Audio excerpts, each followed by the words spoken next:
On today's episode of Gathering the Kings, it's like we know that this culture thing is real. We know that how I interact with my people, how I communicate, or how I solve problems, or what benefits that we have, all this matters, but it doesn't feel necessarily like there's a gold standard. Yeah. What would you say to that person listening right now that's like, I'm with you, Pam, I'm on the train, but what do I do?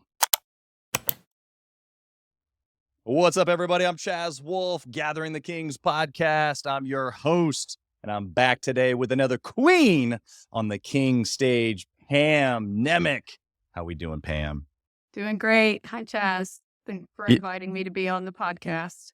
Absolutely. I'm encouraged because our first few minutes here before we hit the recording button, and not only had you, of course, checked us out and listened to a couple episodes, which I appreciate, but you made reference to being a queen on the king stage. And I'm honored by that, really. We've had many queens, but we got a little chance to go back and forth on the single mom like-mindedness between my story and yours. And so I'm anxious to be able to share that with the listeners and just really the tenacity that many women or queens bring to business. And I think that your story is going to be definitely in line with that. So tell us, Pam, what kind of business do you have? Well, I currently am a consultant and I help companies build leadership and communication systems because I think that is a huge part of developing great company cultures. I'm of the mindset that you can solve almost any problem with great communication, specifically in a company's culture, right? A lot of Yeah. times we avoid those tough conversations, and those are exactly the conversations we need to be having. Yeah. Yeah. Not only clear communication, but communication that moves the needle.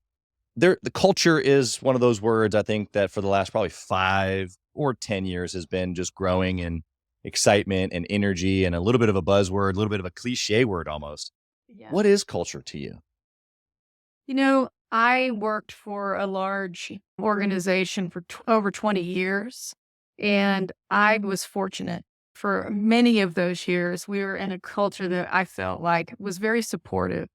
And I don't mean just from a lot of times people want that care and that concern, and that was there Right. too. Yeah. But when I learned about culture is it's not just about the perks and the parties and Yeah. the pay and the benefits. It's about a lot more than that. And what I've learned is that you have to have kind of the processes and the systems in place to hold people accountable to the kind of company you want to build. And I'm seeing that right now with the client that I'm working with. When you start to grow beyond that small organization you once had, you Yeah. start to see the strains of the organization. You Yeah. start to see that there are some challenges that are there now that were not there before. Yeah. You can't just gather everybody in a room real quick and tell them what's going on. You have to learn how to really build that platform and those systems in order to communicate that information in a way that people can really absorb and are appreciating. But so that's why I don't look at culture like I used to. Okay. 20 years ago, had you asked me that question, I Yeah. would have talked to you about events. I would have talked to you about the parties, the times that you need to gather people up and go have fun. And I still believe in all of that, and that is part of it. Sure. Yeah. But as I went from a team of 2 to a team of 200 that I was personally supervising Yeah. to a company that I was, accountable to connect all the people, I went from 25,000 to 50,000 by the time I left. Wow. I learned really quick, I'm not going to be able to do this just on will alone. Yeah. Right? I have got to build a platform and a system to communicate to folks and actually hold other leaders accountable to communicating to their teams, cascading information, giving context, collaborating, Right. asking for people's input and opinion, Yeah. And so that's probably the biggest lesson I've learned in the last 20 years is that you really have to look at culture differently. Don't look at it like benefits, HR, perks, parties. It's just not, Right. it's not just that. It's everyday respect, everyday communication, collaboration. And there are systems you can build to actually make sure that happens. Quite Yeah. honestly, some leaders are better than others at it. Absolutely. Well, naturally speaking, systematically, and then also just in a galvanizing way of just actually bringing people together. What I heard you say is that you've created a machine, for lack of better terms, an actual like formula to take the feel good thing about culture and parties and benefits and all the things that we think about naturally to put them into an equation along with communication, respect, authenticity, like some of these real like human things, like the other half of why people come to work for you or for other Right. people listening. It's Yeah. not just for the perks of the parties or the money. We know that there is a desire in collaboration and doing something meaningful and being respected by my coworkers and my leadership and all of these things that go into culture as well. And you're saying it's not this or that, it's actually all of it, but in a formula. And so you've formulated a formula to create a result. Is this something that any business can use? Is this something only big companies can use? Give us a little bit more. No, because I think that everybody, regardless of the size of your company, now granted, if you have one person, then maybe you don't need this right now. But as you start to grow, I don't think it's ever too early to begin looking at your processes and your systems within your company as it relates to communication and how Right. you lead. And again, it's about as you grow, you're going to have to hire more and more leaders to lead your company. That's right. And those leaders may or may not be the best about communication. Right. Some are great at it and some are not that great. They might be really good at finance, but they may not be as strong in communication. So The how entrepreneur themselves may not be that yeah, good. exactly. So what I've learned is that you kind of have to hold yourself accountable to communicate by creating a formula, a schedule, a plan for Yeah. culture. Just like if you were going to plan your growth for your business, a lot of people will plan that out to the nth degree. But Right. when you talk about how are you going to plan to develop your culture along the way, people forget about that part. How are Yeah. you going to plan communication through that change? How are you going to manage change as you grow? And that's where communication and the right type of leadership comes into play. Yeah. Which we can get into, obviously, styles of Mhm. communication or even process, hiring those right people. There's a lot of Yeah. semantics that come into that. But I want to, before we go into anything further in the nitty gritty, I want to know a little bit more about you, Pam. I want to know, what is the heartbeat? Why are you doing this? What's the bigger picture? The burning desire, as many like to say. Mhm. What's the why for you? Well, I think it kind of goes back to where I started. So when I first started in my career, I started as a PR director and I was working for a children's home. And I've been everywhere from working for a children's home. I was a teacher for a while. I taught marketing and business. I was a stay-at-home mom for 5 years. And then I started working for that large organization. And my career trajectory over the past 20 years went from a marketing manager to a head of HR and communications for the brand. Well, During that time in 2009, I had just been promoted to a higher level director in the company, and we had relocated our headquarters.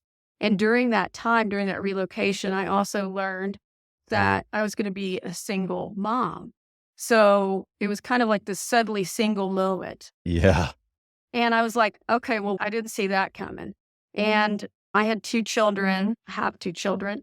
And at the time, and I was in the midst of this big move and relocating the family, relocating the company. I was in charge of communications for that move. So there's a Wow. lot going on. So what was great about that time was I had a boss who was the CEO. I was just able to go to him and say, hey, I need to let you know I've got some things going on. Right. And I knew I trusted him and I knew that he wouldn't say, oh, well, I'm going to set Pam over here to the side or I'm going to Sure. kind of start marginalizing what she does because she's too busy to kind of do this. He Right. supported me in a way that felt respectful. Yeah. And I ended up being single for another 12 years. Wow.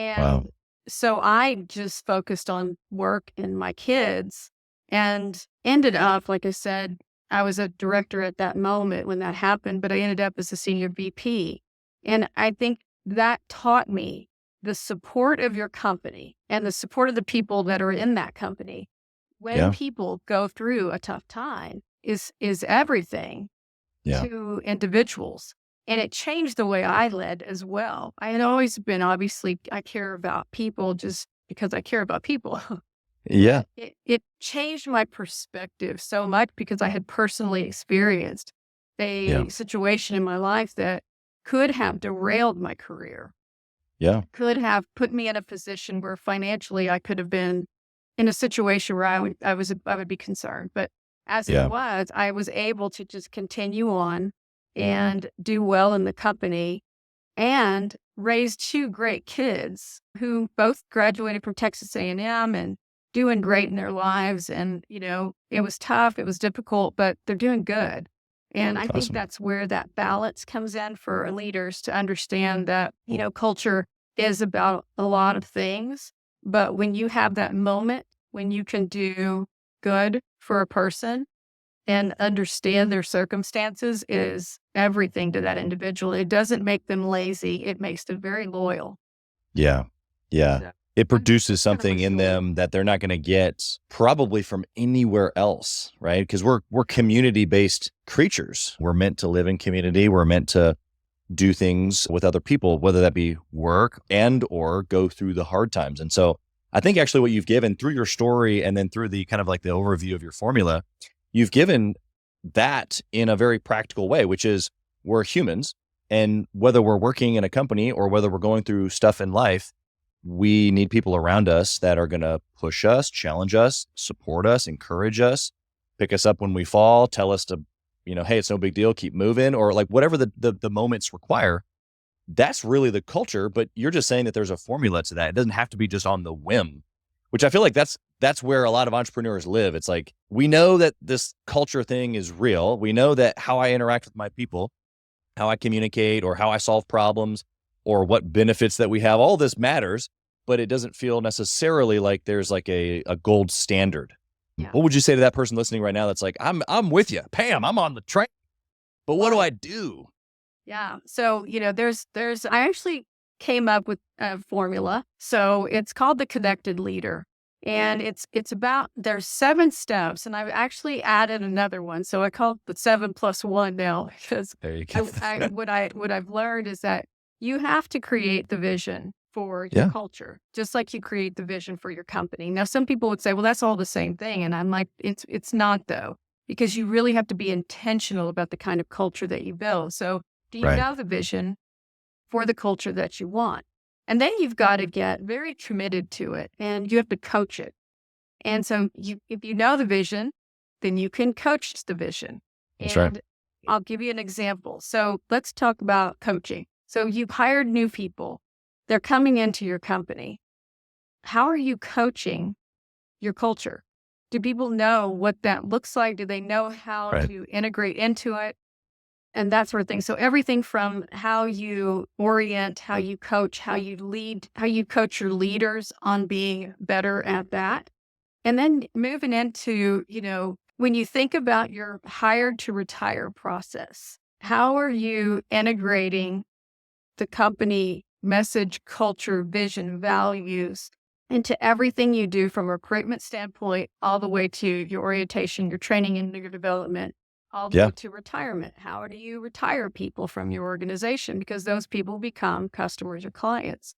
And then thinking about how are you taking all of these things that you develop on the inside, the rewards, the recognition, all of these pieces, how are you taking all of that and creating a culture that is so powerful that people want to promote and protect it on the outside of your organization? And Yeah. this is what I had a unique perspective and opportunity when I worked for Whataburger. And that was, I sat as HR and communications, but I also ran social media, public relations, customer care, Wow. even digital for a time. And what was great about that is a lot of people think that communications, social media, PR, that sort of thing should be in marketing. And they look at it as a marketing function. But Sure. what was unique about the leader that I had at the time was he understood that it's a little different. Communications is a conversation you're having with customers. It's a conversation you're having with employees. It's not just one way. Yeah. Right. And having the ability to build the internal culture of an organization and create something really special. What happens is when your people start to feel cared for, you'll see that they start to protect and promote your brand. Right. Then if you have the platforms established as a system within your organization, you can promote those things that are happening internally, externally. Right. When you do that, the stories that start to come out from a PR perspective, from a social media perspective, you can take that, you push that back out into the organization, and it becomes a cycle where people are seeing the good that you're doing inside the company. The customers are seeing it, the employees are seeing it, and then they want to emulate it. And you create this momentum that is pretty powerful and starts to create a brand that it goes beyond the walls of that company. And that's where I believe that inside out approach is much more impactful than just marketing a message to a customer. And when you start getting your employees promoting and protecting your brand, you started something pretty special. Yeah, absolutely. And I would agree with you in an extension, even with your clients. Your clients can become part of the same momentum force. And it's interesting that you described this almost like super authentic and organic internal approach, like what you're saying, and then turning that into external, because that's actually what we've done. It's not with the employees, although my team is part of this, but this has been our approach with Gathering the Kings as a mastermind group. We don't have a sales process, which is crazy because I have 20 years of sales experience and leadership and training and coaching. And I built courses and I built a sales team for Grant Cardone, and like sales is in my blood, but we do not currently have a sales process, nor do we generate quote unquote leads. And it's very interesting because we have a very thriving mastermind group with 7 to 9 figure business owners. And I've just organically come across people, whether it be the show, whether it be events that I'm at, whether it be friends of friends or referrals, whatever it is. And we've done this for a period of time now. This was the point, to do it for a period of time, about a year, where I wanted to lay a thick, authentic, just foundation that people knew that it was real and that they were just going to be in a place that was forever going to change their business, life, family, marriage, even the whole deal. And so now that we have that, now we're looking at going, okay, how do we go external with this? What promotional or marketing do we actually step into, which is going to obviously create a sales process? And I know how to build that like the back of my hand. But it was like, no, I want to go internal. I want this to be real, because there's so many other things that you can get swindled into. And I'm not saying that the other programs are not good, but there are a lot of externally marketing, sales focused people where they'll just take your money and then you get in and you're like, or in your case, you go work for a company. It seems good. And then we get on the inside, you're like, oh, this isn't what it seemed from the marketing that I saw or the interviewing that I saw or whatever. So I think that the principle here that I want the listener to take away from our conversation is just that when you build intentionally and internally and authentically, that is going to create this momentum that Pam's talking about, because it's been real for us. And I can talk about the same thing from employees as well. I'm sure you can, and many of your clients that you've worked with. But when you have momentum internally, it is super hard to turn that off or shut it down. Yeah, that's so well said, because the thing about it is that once you've created that excitement on the inside of your organization, what I saw was it. And you know what? Let me stop here real quick. Not every culture is perfect for everyone, right? Yeah. Some companies they don't fit. You don't fit into it. Maybe you just don't like it for whatever reason. That's okay. But I think that businesses need to be okay with being who they are, right? Absolutely. Own who you are. That's the part of the authenticity. Clarify who you are, right? So you and everybody else knows. Yeah, you got to know who you are before you can become it. That's right. Like anything in life. And so knowing who you are and not just following trends, because I think when you start to follow trends, it gets dangerous, because now you're just not being authentic. right? Right. We knew who we were and we lived it every single day. And I used to tell people that I hired, I said, I know that every company is going to tell you they're a team, right? We have teamwork here. I said, Right. but I'm telling you, it's a team here, right? So check your ego at the door, because we're all going to get in a room and we're going to all help one another. We're going to talk. We're going to collaborate. We're going to give our perspectives and opinions, and we're going to come up with something awesome. And what I saw when you do that, people start to feel much more ownership over your brand. It becomes their brand. They're not talking about that it's your brand or that they're working for you. It's us. It's we. It's exciting because they become part of it. They want to wear that logo on their shirt. They want to wear that merchandise. They want to be, they're proud of it.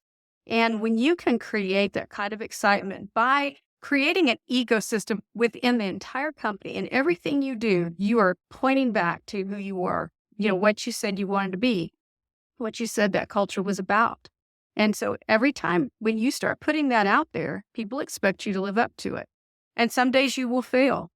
And that's okay. It's aspirational, right? You're not going to be perfect every single day. But if you say you want to create a culture of respect, then what does respect look like as it relates to all of the systems within your organization? Are you really demonstrating that in the collaboration? I mean, that's one of the pillars that I teach. How do you collaborate in your company? Yeah. You just make the decision and then cascade the information and say, live with it. Or do you actually bring all the people in the room that are going to be impacted by that decision and ask their opinion, right? That's a respect thing that starts to build loyalty within your organization and pride in the decisions that your organization makes.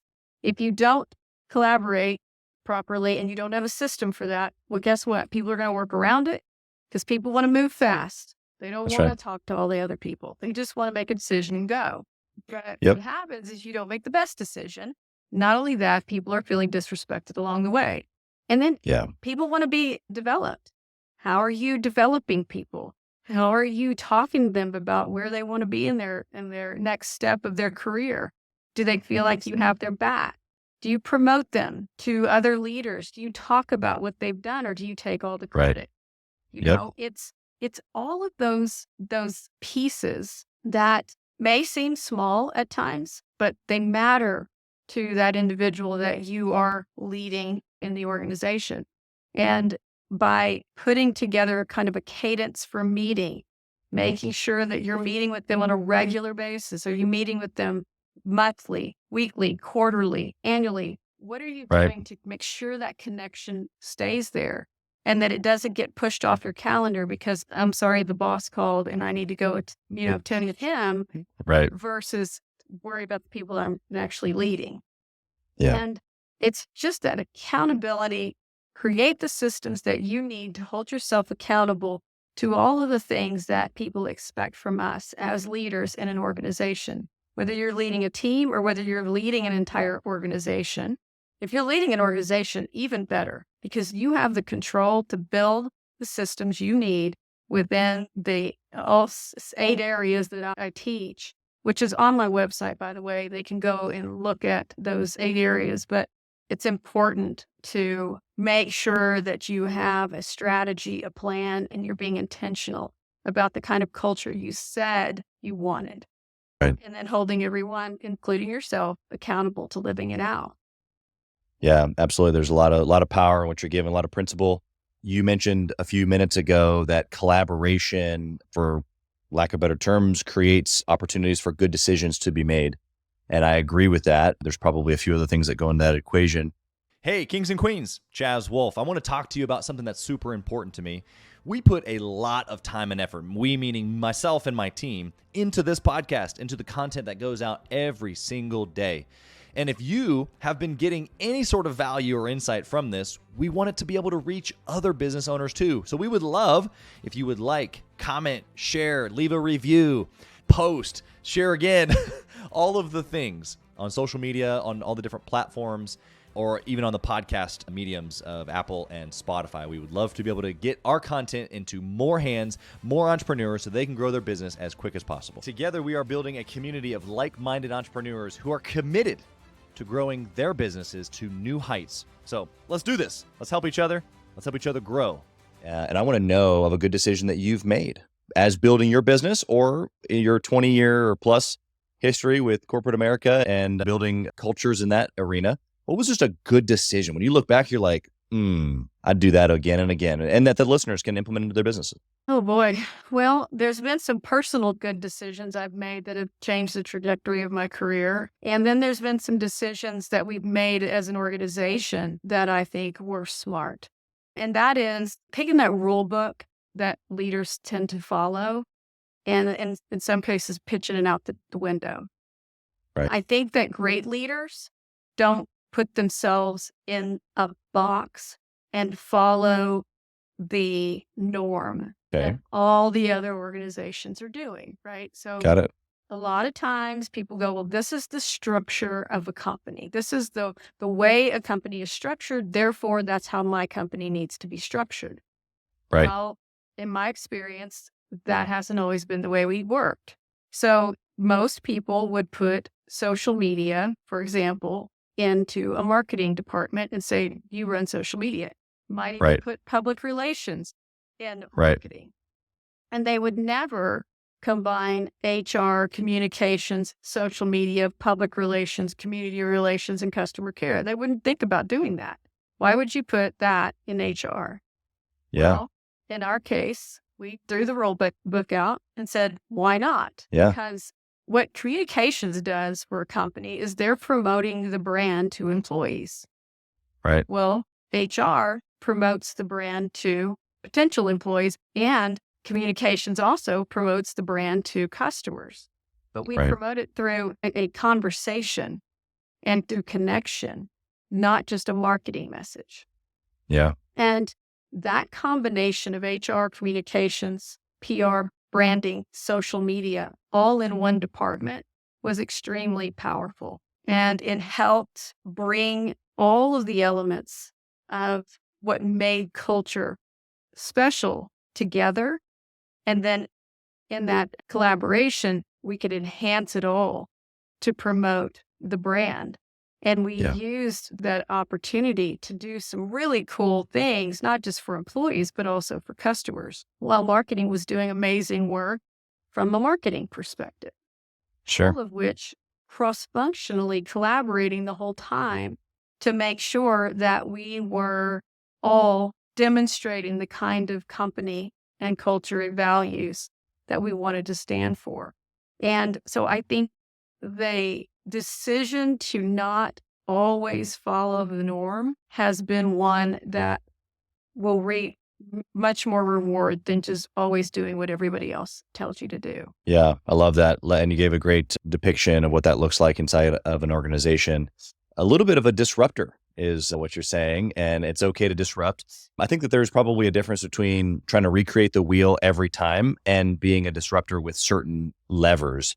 And so I want to, as a person who really likes to disrupt things and think very uniquely, I've had to learn that now, number one, that what Pam just shared with you is a huge value. Like that is a uniqueness as an entrepreneur. When you think a little bit different, that's okay. Like lean into that, but lean into it on things like this that like really lever an entire organization. And it doesn't have to be every little thing that you have to reinvent. And so I think that there's major power and also major disruption that can happen. So I think you've given us a really, really clear path on how to be able to utilize that inventive uniqueness that a lot of us have. What about a bad decision? Something that you did that didn't work out and we can learn from? You know, I think early on in my career, I was terrible about asking for help. I just always felt like I didn't want to appear vulnerable. Number one, I didn't want to appear like I didn't know what I was doing. Yeah. And I would take on more than I could handle. And then what would happen is I would not either produce something that was really that strong, or I would be late on my deadlines because I had taken on too much because I wasn't asking for help. And Yep. the great thing that happened was we were doing these 360 reviews, which are painful, honestly, but they're so helpful. But you have to pick 7 people who know you well, all different levels in the organization, and they provide in-depth feedback about you. Yeah. Basically a stop, start, and continue. What do you need to stop doing, start doing? What do you need to continue doing? Well, as you can imagine, they say amazing things on what you should continue to do. Sure. But all you focus on is what you should stop doing, right? That's Right. the things that you worry about. Yep. And what the feedback is she's great, but I can't depend on her to meet this deadline. And this was when I was Mm, probably 32 years old, so really early in my journey, and which was a great gift because it made me realize that I am saying yes to things that that's not my area of expertise. right. And I need to reach out and get help. And I need to not take on more than I can actually deliver because it's great to say yes to everything at the time. But if you Right. can't deliver it in a way that is what's expected, then you're Yeah. really More harm hurting done. yourself. Yeah. Exactly. And so that was my big kind of aha moment like, hey, Pam, you need to stop saying yes to everything. You need to really understand where your limitations are and reach Yeah. out when you need help. And that's another reason I'm a big fan of collaboration. I've seen many, many times where I thought I had the answer. I thought I knew this was what we should do. Yep. And you ask anybody, they were believing me too, because I can be very convincing that that's the right thing to do. Yeah. But what I saw is as we built a process that ensured there was collaboration across the organization and the right people were in the room to give their opinion on this Hmm. amazing idea, Yeah. I learned that I didn't know that the supply chain might be impacted by what I was about to do. I didn't Right. understand that operations needed to know specific information in order to actually execute that. Or, oh, I didn't realize that training needed 5 weeks to prepare before, this thing rolls out. And Right. it's having those people in the room to tell me those things that made that great idea a way better idea and better execution of it. Right. And everybody's excited. It's the team's idea. And Yeah. what you also have to let go of, I think, as a leader, and this comes with experience and confidence over time, is it doesn't have to be about you. It doesn't have Right. to be your idea. That's You right. have to let go and say, it's not just my idea. I might have started that idea, but That's right. man, this team brought it to life. Yeah. And There's freedom in that. there's freedom in it and there's power in it. And that's culture building because it Yeah. becomes about everyone, not just Yeah. about you as the leader and trying to take that credit, and I think that's dangerous to a team and an organization. You've got to be willing to let others shine. Yeah. Yeah. It's interesting. The root of this, what I've found, especially for a lot of entrepreneurs, is control or ego. And a lot of leaders or entrepreneurs, someone listening right now, doesn't necessarily think of themselves as a person that demands control. Although, like when you hear that and you know that you're a control person, like I am, like many people are, that it's like, oh yeah, like when I hear like, yeah, no, I demand order. I demand control of things. There's a certain standard, there's a certain formula and process. But most business owners, most leaders want freedom, really. And so there's this interesting play because you can't have both. You can't be in control of everything or have every good idea be yours and everybody just doing what you say and have freedom, because Sure. freedom comes from, like what you're saying, collaboration and actually giving some of that away. Even if it was the start of your idea, it was molded and crafted and executed by an entire team or organization, and allowing not only them to have a piece of the credit, but in rightful so, like they did some work. And so why Yeah. wouldn't you want to do that and empower them, which then is creating a lot of these things that you're talking about inside of a team, inside of an organization, which what we call culture. It's like, I'm actually empowering this individual to keep doing what it is their superpower is, which makes them feel really, really good about their job here, which makes them then start promoting from the inside, which makes them start promoting to the outside. Like all this stuff that we're talking about flows together, but the seed of it is as a leader? Is there ego? Is there control? Like, I'm all about order. I'm all about process and organization and being buttoned up and being professional. Like, it's one of our core values. We're professionals. Yeah. We know what we're doing. And if we don't, we ask for help because we need to make sure that it's right. But inside of that, there has to be collaboration and freedom for other people. But really, I'm talking about the entrepreneur, because that's who's listening right now. It's like, you feel like in order to get it done, you've got to be the one, and you don't. I promise you. In fact, the freedom is when you give it away, like Pam's talking about. Would you add anything to this? Yeah, I would say that you got to work on the business, not in it all the time. And I think that's pulling back a little bit and allowing others to have their perspective and opinion heard. I would say this, I'm working with a client right now that is having this moment of, hey, I'm ready to move on and do something different in my business and let them operate while I am building the business, which is what CEOs should be doing, right? How are you building the business for the future while the others are operating it for the current day? Yeah, right. And one of the things he's brought me in to help with is, as you do that and as you build and you grow and you acquire new business into your organization, you have to make sure that people know what your standards are. Right. What are your standards in your organization? What's the operating model? How do I work within your organization? Do I know the process so I can plug in a way that doesn't feel like I'm in the way, especially for new employees? And as you grow and you bring in new people into your organization, if you haven't clarified your standard, your expectation, what is professionalism in the eyes of Chaz? Like, what do you think professionalism is? Everyone has a different take, right? Yeah. And that's what I mean about being intentional about your culture. If I say, I want a culture of respect, well, what does that mean to Pam? I need to articulate that so people are clear. If I say I want a culture that is professional, buttoned up, they know their stuff, what does that look like when they go and present to, let's say, a client at a meeting? What does professional mean to you? Are you teaching it? Is the standard there? Or are they building a message or a PowerPoint or a presentation where you just sort of like wanting to, sink under the table, Yeah. So it's those things that you have to know that's where that leadership and development pillar of my program comes in. It's like, how are you leading and developing your culture?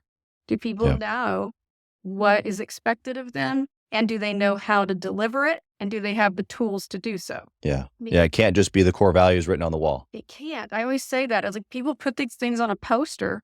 They, rah-rah at a meeting, or they do it in an email sign off, little signature at the end. And they think, see, I care about culture.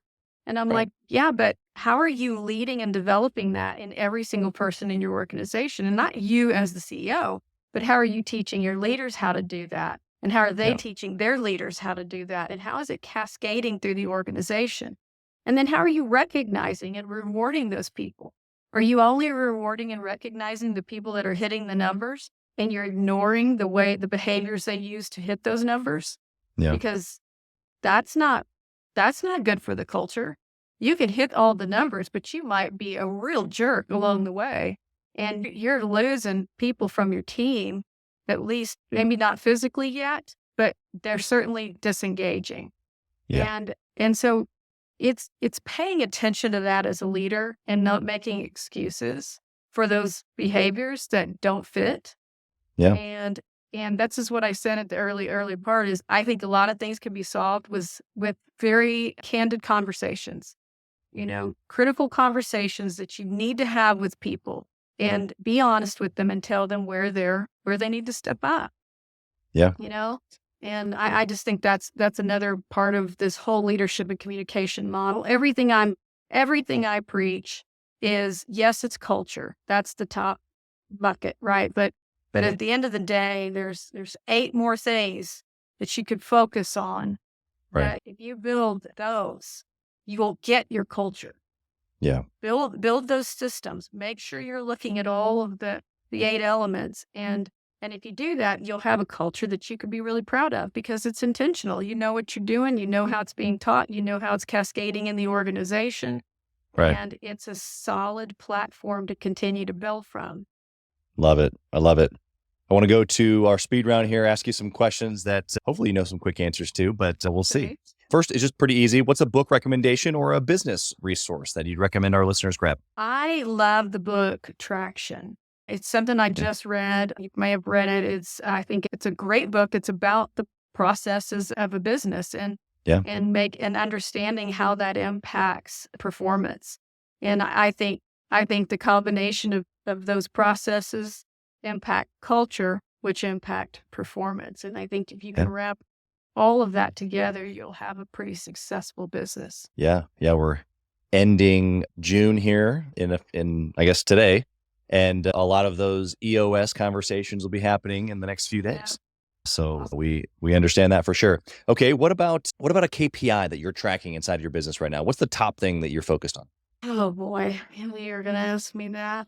I think that the thing, because I'm in pretty much of the startup mode, being that I left my 20-year career back in end of 2022. So my business will have been operating a year this August.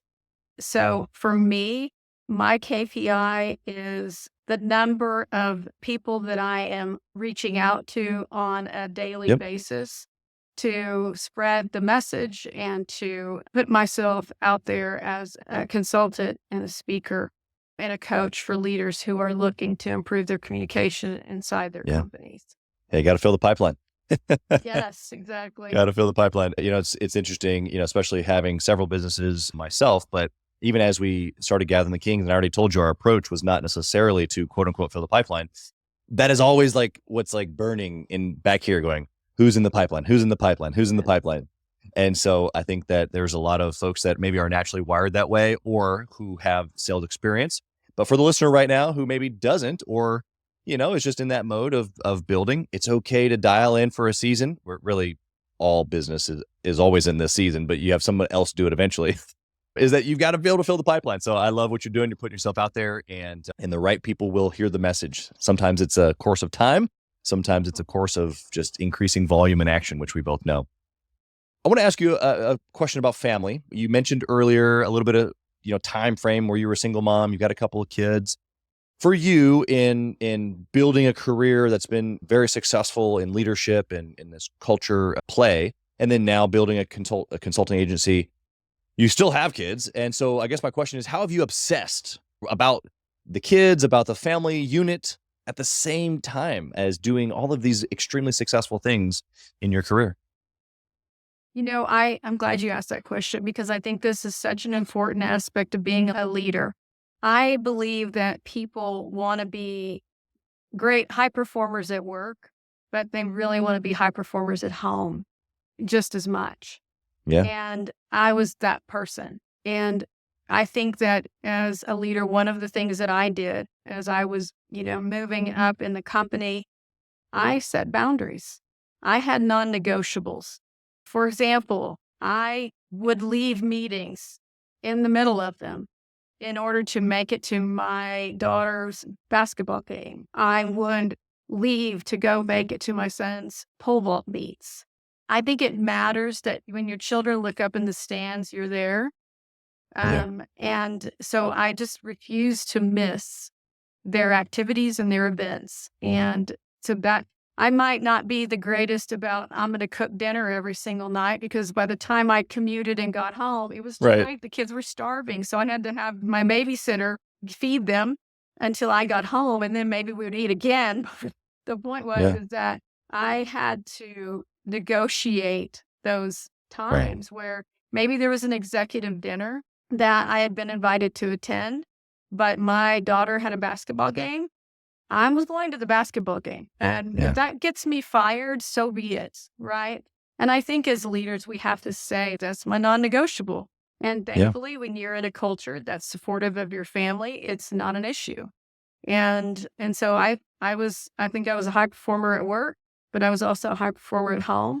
And I also dedicated my weekends to my children and my evenings to my children. And that's what I that's what I did. And I think, was I a perfect mother? Probably not, but I certainly did my very best to show them that they were first, Yeah. in my life. And I think that's all you can do as a leader. You just got to keep showing up for your kids, and you have to make them a priority.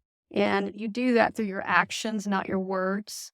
And so that's kind of how I did Yeah. it. And I mean, to this day, speaking of obsessed, I'm so obsessed with my kids. I mean, we literally talk every single day. Wow. My son, my daughter call me all the time. I now have a grandbaby. My daughter's married. She's 27 and she has a baby now. And you talk about obsessed. I'm totally obsessed with her. And, it's just a great thing when you can have grown children and you still have these great relationships with your grown Right. kids. Yeah. Even though you've been through all kinds of things as they were growing up, those teenage That's right. years are so enjoyable. And, but you get through it and you love Yeah. them anyway. You love them through all of that. And they love you through all of it. And Yeah. Whether they say it or not, right? whether they say it or not, and at the end of it, that you're rewarded with amazing relationships when they're adults. And to Yeah. me, will always be way more important than any title I held at a company, Yeah. Yeah. I think those are super great practicals. I think that we all have to figure out what that looks like for each one of us. Mhm. For entrepreneurs, which now, there's a flow of life that there's not really this or that, and you don't turn it off. And so figuring out ways to be able to go all in or have boundaries or obsessions here or there make it, in my opinion, doable, because we just unfortunately don't have a 9-to-5 situation as entrepreneurs. But that doesn't mean that we can't decide what we're looking for. I do have one thing I was going to just say real quick, what you just said. Yeah. This idea of how do you raise kids and raise a business, can be tough, right? There's challenges, but just like you're intentional about the culture you're going to create for your company, you're That's right. creating a culture for your family. And you can be 100%. just as intentional about that and plan for that just like you would plan for your business, right?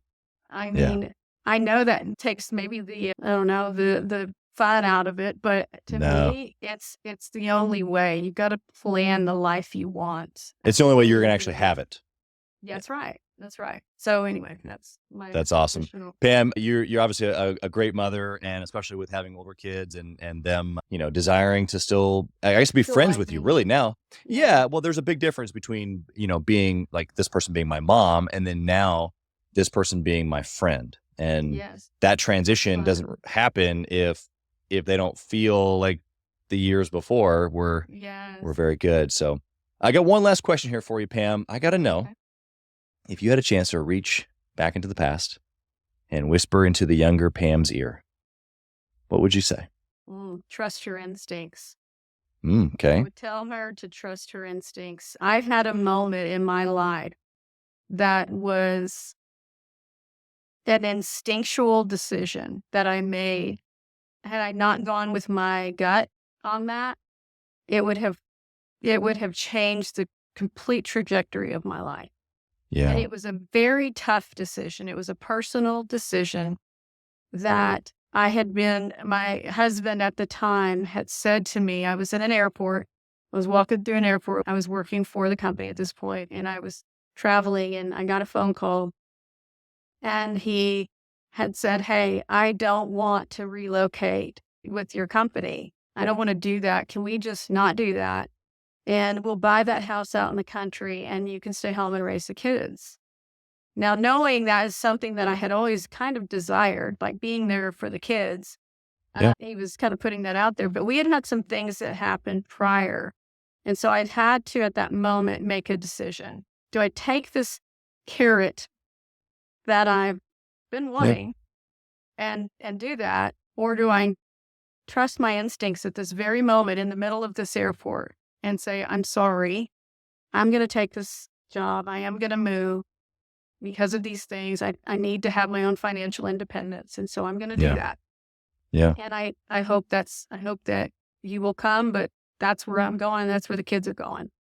And that was the best decision I ever made, because about 3 months later, I found out that I was going to be suddenly single for other reasons. And had I not made that decision, I would have lost my job.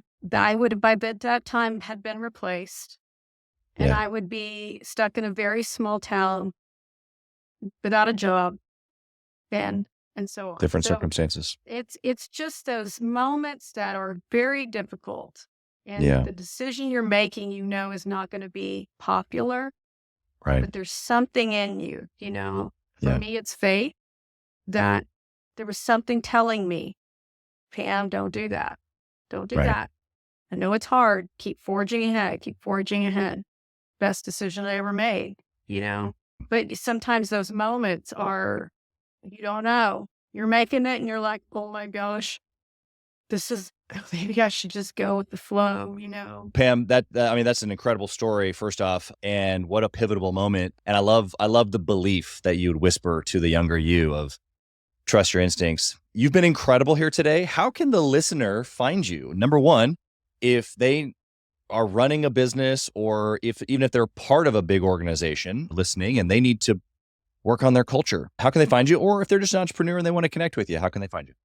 The best way to get in touch with me is go to my website. It's pamnemec.com.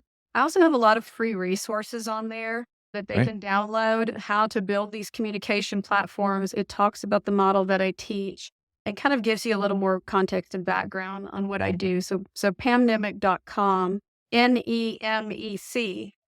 Perfect. And so go there. And then, of course, I'm on social media. LinkedIn I'm always posting blogs and information. So I'd love for people to follow me on LinkedIn, and I'm on Instagram as well. Again, Pam Nemec.